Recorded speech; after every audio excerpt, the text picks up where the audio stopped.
사랑의 하나님, 쌀쌀해진 날씨를 뚫고 주님의 전으로 나아온 이들이 오늘 주님 앞에 머리를 숙였습니다. 또한 온라인으로 잠자리에서 일어난 주님의 종들이 고요한 자리에서 홀로 주님을 향하여, 교회를 향하여 머리를 숙였습니다. 참으로 고귀한 시간, 주님을 만나는 복된 시간을 우리에게 허락하여 주셔서 감사합니다.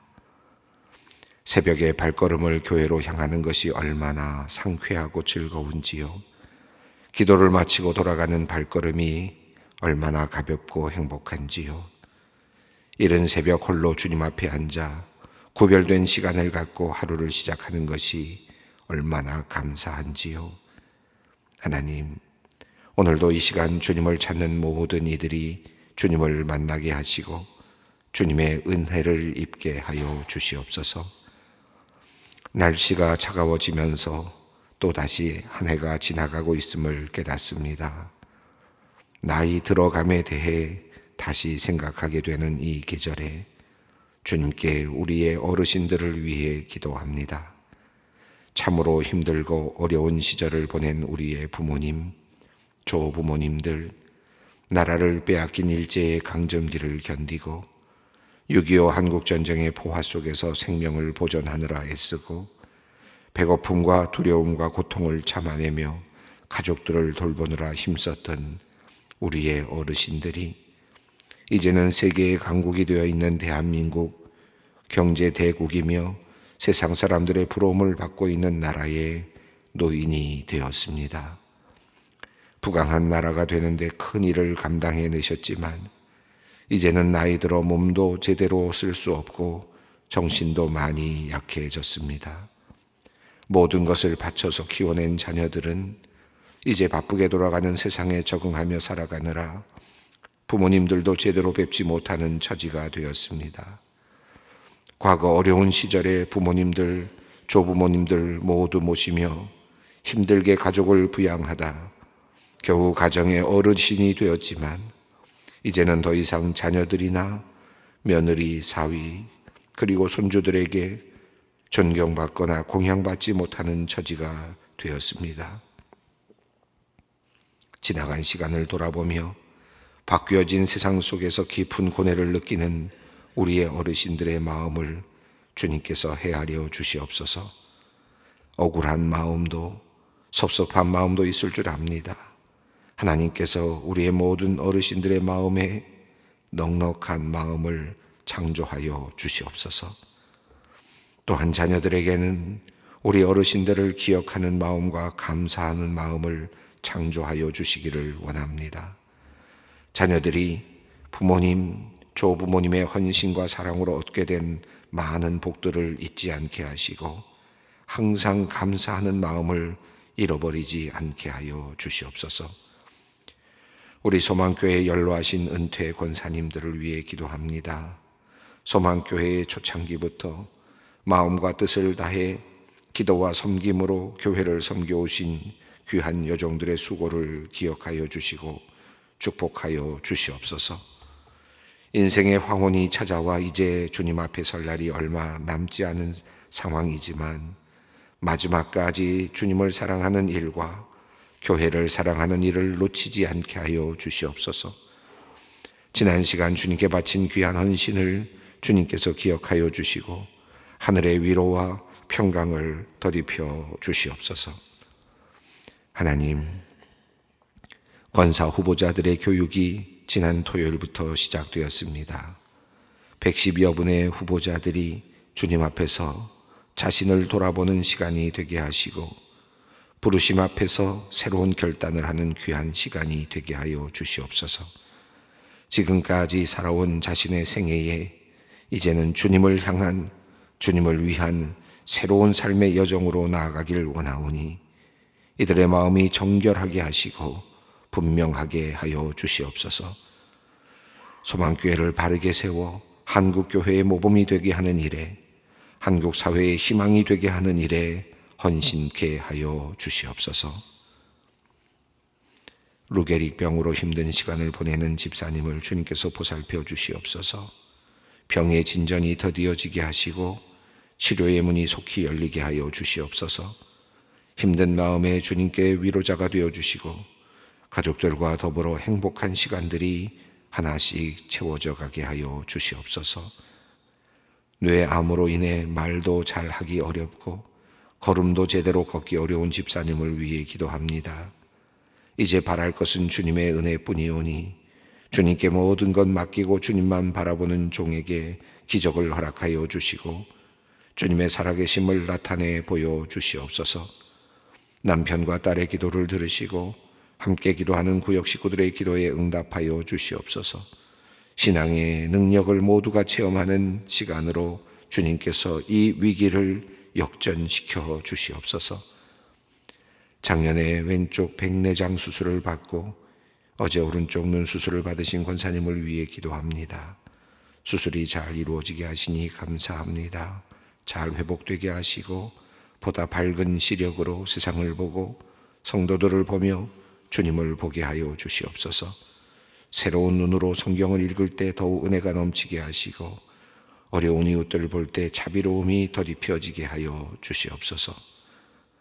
다른 이로부터 받은 비난으로 인해 마음에 큰 상처를 입고 병원에 입원하여 치료 중인 성도님을 위해 기도합니다. 억울한 마음 주님께서 위로하여 주시고 격동하는 마음을 주님께서 잔잔케 하여 주시옵소서. 분노가 잘 조절되게 하시고 주님께서 주시는 평안으로 몸과 마음이 회복되게 하여 주시옵소서. 오해가 된 것 있다면 풀리게 하시고 억울한 일은 소명이 되고 해결되게 하여 주시옵소서. 아내를 위로하는 남편의 마음에도 너그러운 마음 주시며 참된 평안을 주님께서 이 가정에 허락하여 주시옵소서. 오늘도 주님의 음성 듣기 원하며 말씀 앞으로 나아갑니다. 오늘도 복된 말씀으로 우리의 영혼이 채워지게 하시고 새로운 마음과 정신으로 오늘 하루를 알차게 살아내게 하여 주시옵소서.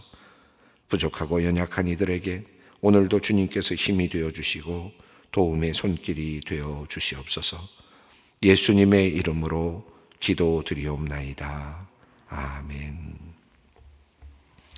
오늘 주시는 하나님의 말씀은 사무엘상 17장 1절로 16절 말씀입니다. 사무엘상 17장 1절로 16절 말씀을 함께 봉독하도록 하겠습니다. 블레셋 사람들이 그들의 군대를 모으고 싸우고자 하여 유다에 속한 소고에 모여 소고와 아세가 사이에 에베스 담림에 진침해 사울과 이스라엘 사람들이 모여서 엘라 골짜기에 진치고 블레셋 사람들을 대하여 전열을 벌였으니 블레셋 사람들은 이쪽 산에 섰고 이스라엘은 저쪽 산에 섰고 그 사이에는 골짜기가 있었더라.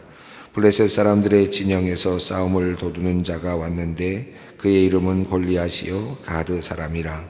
그의 키는 6규빗 한 뼘이요 머리에는 노투구를 썼고 몸에는 비늘 갑옷을 입었으니 그 옷의 무게가 놋 5천 세겔이며 그 다리에는 놋 각반을 쳤고 어깨 사이에는 놋 단창을 메었으니 그 창 자루는 배틀째 같고 창날은 철 600세겔이며 방패든 자가 앞서 행하더라.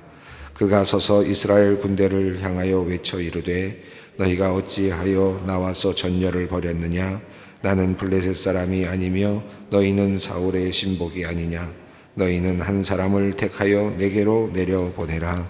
그가 나와 싸워서 나를 죽이면 우리가 너희의 종이 되겠고 만일 내가 이겨 그를 죽이면 너희가 우리의 종이 되어 우리를 섬길 것이니라. 그 블레셋 사람이 또 이르되 내가 오늘 이스라엘 군대를 모욕하였으니 사람을 보내어 나와 더불어 싸우게 하라 한지라. 사울과 온 이스라엘 블레셋 사람의 이 말을 듣고 놀라 크게 두려워하니라. 다윗은 유다 베들레헴 에브라 사람 이세라 하는 사람의 아들이었는데 이세는 사울 당시 사람 중에 나이가 가장 많아 늙은 사람으로 8 아들이 있는 중 그 장성한 세 아들은 사울을 따라 싸움에 나갔으니 싸움에 나간 세 아들의 이름은 장자 엘리압이요 그 다음은 아비나답이요 셋째는 삼마며 다윗은 막내라. 장성한 세 사람은 사울을 따랐고 다윗은 사울에게로 왕래하며 베들레헴에서 그의 아버지의 양을 칠 때에 그 블레셋 사람이 40일을 조속으로 나와서 몸을 나타내었더라. 아멘. 오늘 본문은 블레셋 사람들이 이스라엘을 쳐들어오는 내용이고, 또 특별히 여러분이 잘 아시는 골리앗이라고 하는 장군과의 대결, 다윗의 위대한 전투 내용의 시작 부분입니다. 앞서 블레셋 사람들에 대해서는 사울이 사무엘에게 이제 기름을 부음을 받을 때에 또 그 사무엘을 통해서 하나님께서 사울에 대한 예언을 하실 때 블레셋 사람들을 물리치는 사람으로, 또 블레셋 사람들에게서 이스라엘을 구하여 낼 사람으로 그렇게 예언을 하게 됩니다. 그러니까 이미 사울의 그 존재의 목적이라 그럴까요? 왕으로서의 어떤 목적은 블레셋 사람들로부터 이스라엘을 구해내는 일이라고 할 수 있었겠습니다. 이미 한번 블레셋 사람들과의 전투가 있었고, 그 전투에서 처음에 사무엘상에 보면 블레셋 사람들과의 전투가 처음에 나오죠. 그런데 그때는 그만 지고 말았습니다. 엘리 제사장이 있었을 때 그때 여호와의 궤를 앞서서 세우고선 가면서 홈리와 비나스가 여호와의 궤 옆에 서고, 여호와의 궤가 있으면 아마 승리할 것이라고 생각하고 그렇게 진격해 나갔지만 결국은 패전을 하게 되었고, 또 여호와의 궤도 빼앗기는 사건이 일어났죠. 이것이 첫 번째 사무엘상 앞부분에 나오는 4장 부분에 나오는 첫 번째 전투 내용이었습니다. 자, 그리고 나서 사울에게 넘어와서 블레셋 사람들과의 전투가 한 번 있었는데 믹마스에서의 전투였죠. 이 골짜기를 또 사이에 두고 싸움이 일어났는데 요나단과 그리고 그 무기를 든 자가 먼저 올라가서 싸우게 되었고, 그 전투가 이제 이루어지면서 하나님께서 함께 하시는 전투가 이루어지면서 사울과 그의 군대가 진격해 들어가는 이제 그런 일이 있었습니다. 그런데 모두 다 이제 멸절시킬 수 있었던 그런 기회가 있긴 했지만은 사울이 나름의 어떤 그 하나의 금식을 명령하면서 이 사울의 군대들이 그만 지치게 되고, 그리고 나중에 또 따라가려고 했지만 실제적으로는 따라갈 수 없는 상황이 되는 그런 상황 속에서 블레셋 군대를 그만 다 전멸시키는 그런 일을 놓치는 이제 그런 상황이 한번 있었습니다. 이게 9장 부분에 나왔던 내용이었죠. 자, 이렇게 지금 사무엘상에서는 블레셋 사람들을 지금과의 싸움이 여러 번 이루어지고 있는데, 이번에도 블레셋 사람들과의 전투가 이제 있었습니다. 여러분 이미 말씀드렸습니다만 이 블레셋이라고 하는 사람들은 이 그리스 지역에서 이렇게 배를 타고 건너온 사람들로 여겨지고 그리스 문화를 가지고 있었던 사람들이고, 그러다 보니까 아주 발전된 병기도 가지고 있었고 또 문화들도 가지고 있었다고 할 수 있겠습니다. 철학적인 사조는 자유라고 하는, 그러니까 그리스의 정신과 비슷하죠. 자유인. 그래서 그 여호와의 법궤를 앞세우고 이스라엘 백성들이 나아갈 때 블레셋 사람들이 두려워하죠. 그래서 적구나, 이제 큰일 났구나 라고 생각을 하면서 마지막으로 독려하는 장면이 자유인이 될 것이냐 우리가 종이 될 것이냐 라고 하는 그런 연설을 들으면서 그들이 나가서 혼신의 힘을 다해 싸우면서 결국은 이스라엘에게 승리하는 그런 일이 일어났죠. 그들에게 매우 중요한 관점은 자유, 이 그리스인들이 가지고 있었던 이 자유, 이와 같은 비슷한 그 하나의 정신이 이 블레셋 사람들에게도 있었다, 이렇게 보시면 좋겠습니다. 이 블레셋이라는 이름을 들을 때 또 이스라엘 백성과 끊임없이 싸움이 일어나기 때문에 블레셋 사람들을 마치 야만족처럼 생각하기가 쉬운데, 실제로는 상당한 문명을 가지고 있는 그런 군대였다, 또 민족이었다, 그렇게 이해하는 것이 더 적절할 것 같습니다. 자, 이제 블레셋 사람들이 군대를 모으고 이제 쳐들어왔습니다. 1절, 2절을 읽어보겠습니다. 블레셋 사람들이 그들의 군대를 모으고 싸우고자 하여 유다에 속한 소고에 모여 소고와 아세가 사이에 에베스 담밈에 진침해 사울과 이스라엘 사람들이 모여서 엘라 골짜기에 진치고 블레셋 사람을 대하여 전열을 벌였으니. 블레셋 사람들이 쳐들어왔는데 여기 지명이 나오는데요. 이 소라라고 하는 지역이 나오는데 베들레헴에서 서쪽으로 한 20km, 약간 서쪽으로 20km, 약간 아래쪽에 위치한 그런 도시입니다. 한번 그림을 보겠습니다. 지도를 보겠는데요. 여러분 베들레헴이 오른쪽에 이제 사해가 보이고요. 베들레헴이라고 하는 도시가 보이죠. 그리고 사해를 따라서 사해 반대편으로 이제 쭉 가다 보면 소라라고 하는 지역이 보입니다. 소고죠. 소고 지역이 보이고, 그리고 소고와 아세가 사이라고 했습니다. 여기 보면 소고에 모여 아세가 사이라고 되어 있는데, 여러분 아세가가 보이십니까? 소고와 아세가 사이에 그 사이를 치고 들어오는 지금 블레셋 군대입니다. 그래서 에베스 담밈에 그들이 진을 쳤고, 지금 이스라엘이라고 쓰여져 있는 아마 그 지역쯤이 될 것 같은데, 그쪽이 엘라 골짜기라고 할 수 있을 것 같습니다. 골짜기는 굉장히 길게 이어져서 이렇게 이어지기 때문에 지금 글씨로 쓰여져 있는 엘라 골짜기라는 그 지역까지도 쭉 이어지는, 산과 산이 만나는 그런 지역의 한 골짜기 지역을 그렇게 골짜기가 이어지는 것으로 보여집니다. 왼쪽에 보시면 아스돗이라는 곳이 있고, 또 그 위쪽에 에그론이라는 도시가 있었죠. 이것은 다 블레셋 지역의 유명한 도시들이고, 그 밑으로 내려가면 지도에는 없지만 아스글론이라는 도시가 블레셋이라고 써있는 그 근방에 있을 것이고, 그보다 더 밑으로 내려가면 저 끝에 쪽 부분에 가사라는 곳이 또 있을 것입니다. 이 지역이 이제 블레셋 지역의 점령 지역이었고 도시였죠. 자, 지금 아마 블레셋 군대는 밑에 방향에서 가사 지역에서 아스글론 지역에서 아마도 이렇게 위로 올라오는 방식으로 지금 쳐들어온 것 같습니다. 자, 이런 좀 하나의 전쟁의 하나의 도식을 지도를 보면서 한번 오늘 본문을 보겠습니다. 3절 말씀입니다. 블레셋 사람들은 이쪽 산에 섰고 이스라엘은 저쪽 산에 섰고 그 사이에는 골짜기가 있었더라. 이제 골짜기를 지금 두고 산세와 산세가 마주대하는, 산맥과 산맥이 이렇게 마주대하는 것 같은 큰 산들이 이어지는 그런 골짜기가 지금 있고, 그것을 서로 바라보면서 지금 서로 싸움을 하고 있는 그런 상황이 되었습니다. 지금 이야기의 흐름을 보면 아마도 한 40일 동안을 지금 골리앗이 나와서 계속해서 이렇게 심리전을 한 것으로 보아서 전세가 비슷했던 것 같아요. 이스라엘 군대와 블레셋 군대의 어떤 그 군대의 어떤 크기가 비슷했던 것 같습니다. 그러니까 선뜻 싸우지는 못하고 서로 심리전을 하고 있는 그런 모습을 볼 수 있는데, 그때 나타난 사람이 여러분 잘 알고 계시는 이제 골리앗이라고 하는 사람입니다. 자, 그 내용이 4절에 나옵니다. 블레셋 사람들의 진영에서 싸움 도두는 자가 왔는데 그의 이름은 골리앗이요 가드 사람이라. 그의 키는 6규빗 1뼘이요. 이 가드 사람은 아낙 자손이죠. 그러니까 이 거인들 족속입니다. 그래서 몸집이 큰 사람들의 자손이라고 그렇게 이야기를 하고 있는데, 골리앗이라는 이름의 사람이 나왔습니다. 싸움 도두는 자라는 말은 종종 우리 여러 옛날 전투들 싸움하는 그런 우리나라에 마찬가지고, 또 중국에서의 나타나는 전투도, 고전에 나타나는 전투도 마찬가지고, 장수들이 먼저 나와서 싸움을 하는 그런 경우들이 있죠.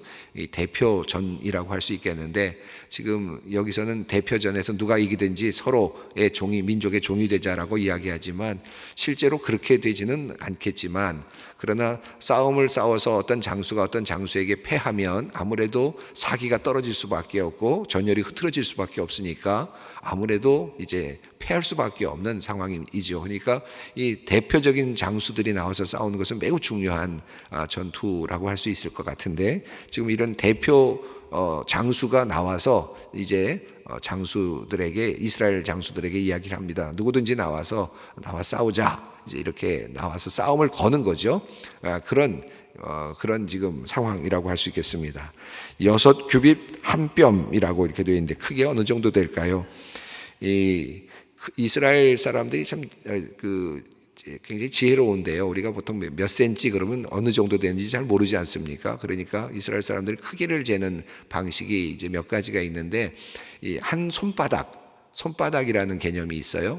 테파흐라고 하는 그런 개념이 있고, 그 다음에 한 팔꿈치라는 개념으로 규빗이라는 것이 있습니다. 이게 이제 가장 기본적인 것인데, 여러분 물 같은 것을 이제 물이 높이가 어느 정도인지 이런 것들 잴 때 쓰는 것인데, 이 한 손바닥은 이 손가락 4개의 크기입니다.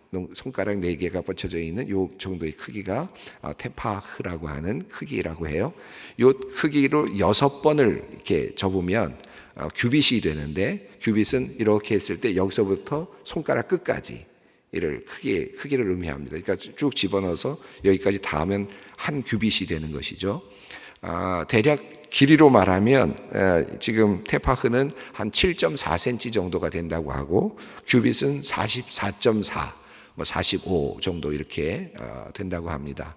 옛날에 이 규빗이라는 것은 조금 크기들이 지역마다 달라서 메소포타미아에서는 한 50cm 정도 크기로 계산이 됐다고 하는데, 그리고 요 규빗이 6개가 되면 카네라고 하는 또 다른 그 치수가 나옵니다. 그러니까 이 손바닥 6개가 합해지면 규빗이 되고, 규빗이 또 합해지면 카네라고 하는 또 큰 또 다른 크기가 되는 것이죠.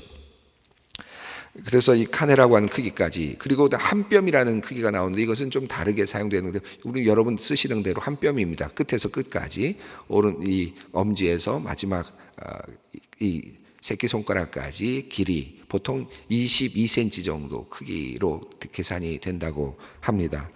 자, 그러니까 6규빗이라고 하면요, 이 45cm로 계산해서 6을 곱하면 270cm가 되고, 거기다가 22.2 정도를 또 더하면 290, 거의 한 292cm 정도 되는 크기로 지금 묘사가 되고 있는 겁니다. 6규빗 한 뼘, 그러니까 6규빗을 다른 말로 표현하면 한 칸에가 됩니다. 1칸에라는 크기가 되긴 하지만 1칸에 그러면은 크기가 커 보이지 않으니까 6규빗, 규빗이라는 말로도 많이 썼으니까 그러니까 5규빗, 6규빗 뭐 이런 식으로 쓰니까 6규빗도 썼습니다. 그래서 여기 보면 6규빗 한 뼘, 292cm 정도의 큰 키라고 되어 있습니다. 이게 좀 믿어지지가 않았는지 아니면 좀 더 이게 약간의 크기에 대해서 약간 오류가 있었는지 70인역 헬라어로 번역된 70인역에는 4규빗 한 뼘이라고 되어 있어요. 4규빗 한 뼘쯤 되면 약 한 2m 정도 되는 크기입니다. 뭐 어쨌든 간에 굉장히 큰 크기라고 할 수 있겠습니다. 자, 머리에는 이제 5절부터 6절, 7절을 한번 읽어보겠습니다. 머리에는 놋투구를 썼고 몸에는 비늘 갑옷을 입었으니 그 갑옷의 무게가 놋 5,000세겔이며 그 다리에는 놋 각반을 썼고 어깨 사이에는 놋 단창을 메었으니 그 창자루는 배틀째 같고 창날은 철 600세겔이며 방패든 자가 앞서 행하더라. 이 5절부터 6절, 7절까지의 그의 그 복장을 지금 설명하고 있고, 심지어는 무게까지도 지금 묘사를 하고 있는데, 전체적으로 연구를 하고 한 우리 학자들에 의하면 이 지금 그들이 입고 있는 이 골리앗이 입고 있는 이 장비는 그리스 사람들이 입고 있는 장비, 그리스 장군이 입고 있는 장비로, 그래서 일리아드에 소개되고 있는 그리스 영웅들이 입고 있는 옷과 거의 흡사하다, 이렇게 연구를 했습니다. 그러니까 지금 그리스 문화가 그대로 반영이 되고 있는데, 예를 들면 놋 각반이라는 것은 이스라엘 사람들은 전혀 쓰고 있지 않는 것인데 성경에도 여기 한 번밖에 나오지 않는 그런 표시고, 배틀째 같다라고 하는 것도 배틀의 형태, 배틀체 같은 형태도 그리스의 어떤 형태로 그렇게 묘사되고 있습니다. 자, 한번 보겠습니다. 머리에는 놋투구를 썼고 또 비늘 갑옷을 입었고요. 그리고 놋은 5,000세겔이다 이렇게 되어 있습니다. 1세겔이 11.5g입니다. 11.5g. 그리고 3,000세겔이 되면 1달란트가 돼요.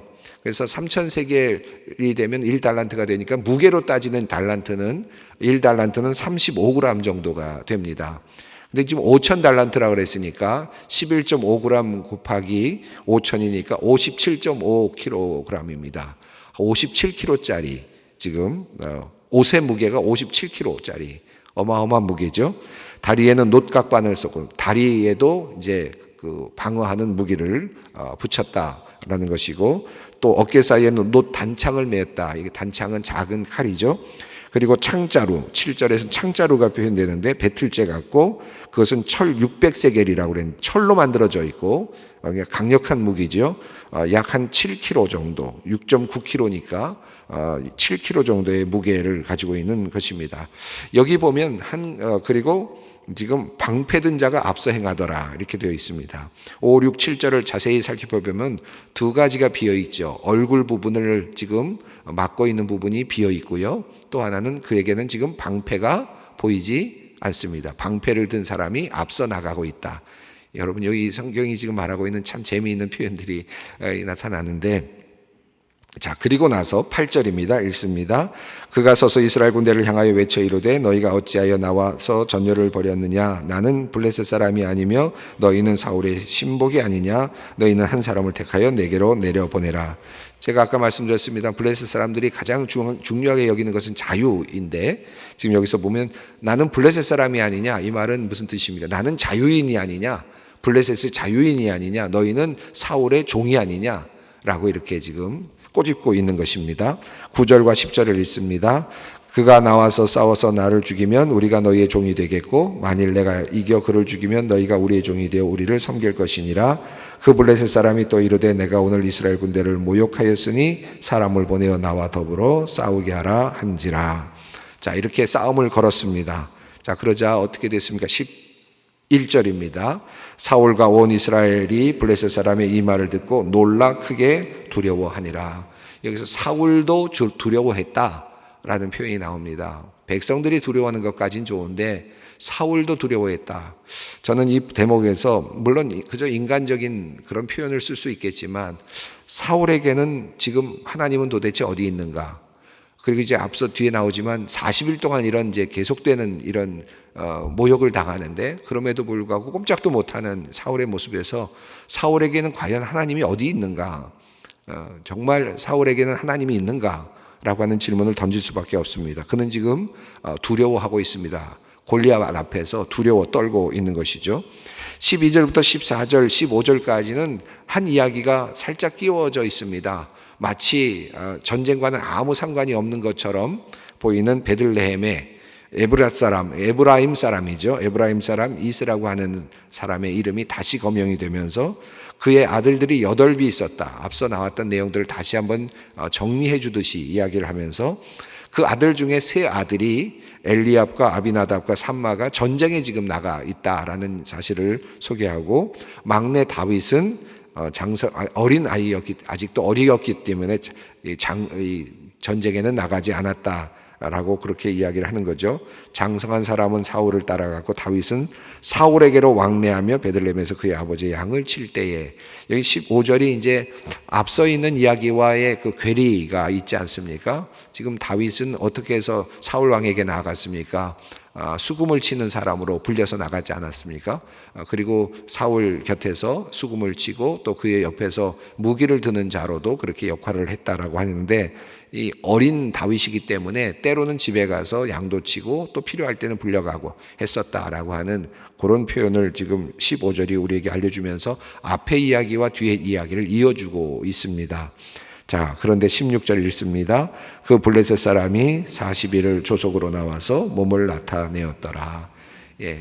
40일 동안 그렇게 그를 지금 이스라엘 민족을 모욕하고 있습니다. 그러나 이스라엘 백성은 꼼짝도 하지 못하고, 물론 대치는 하고 있지만 저걸 어떻게 처단해야 될지 방법을 찾지 못하고 두려워하고 있고, 사울 역시 해결책을 찾지 못하고 두려워하고 있습니다.